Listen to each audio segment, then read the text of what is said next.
শরীর খারাপের কারণে আমার এখন শ্বশুরবাড়িতে থাকতে হচ্ছে। আর সত্যি কথা বলতে এই হরিণঘাটায় একদমই নেট চলে না, মানে নেটের কোনো কাজই করতে পারি না। এই যে দেখতে পাচ্ছ আমি রাস্তায় আছি, আমি বাইরে আছি, এই বাইরে এসে আমার কাজ করতে হয়, আর বাড়ির ভিতরে ঢুকলে তো কাজ করতেই পারি না। আমি এই যে রাস্তায় দাঁড়িয়ে দাঁড়িয়ে সব কাজগুলো করি, তাই তোমাদের সাথে একটু শেয়ার করলাম।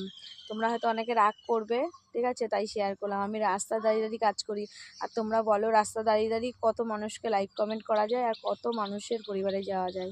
আর তারপরে হচ্ছে আমার ছোট ছেলেরও শরীরটা খারাপ, দুদিন ধরে আজকে জ্বর এসছে, তো ওকে নিয়ে রাস্তায় ঘুরে ঘুরে কাজ করতে পারছি না, তাই তোমাদের সাথে এইটুকুনিও শেয়ার করলাম। তোমরা কেউ রাগ করো না।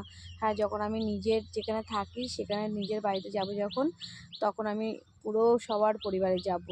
তোমরা ভেবো না যে এতদিনের ভিডিও হয়ে গেছে বলে আমি লাইক কমেন্ট করবো না, সবার লাইক কমেন্ট করে আসবো, কারণ যেহেতু আমার পাশে আছে তোমরা, আমার তো যাওয়ার দায়িত্ব আছে না।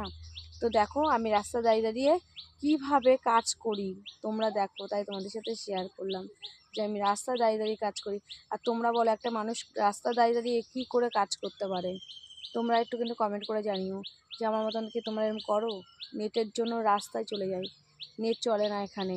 আর যারা এখানে চেনো, যারা থাকো, যারা আমার ভিডিও দেখছো, যারা এইসব জায়গায় চেনো হরিণঘাটাটা, তারা ভালোই জানবে যে এইসব জায়গায় কিন্তু নেট ভালো চলে না, বিশেষ করে 5G একদমই চলে না।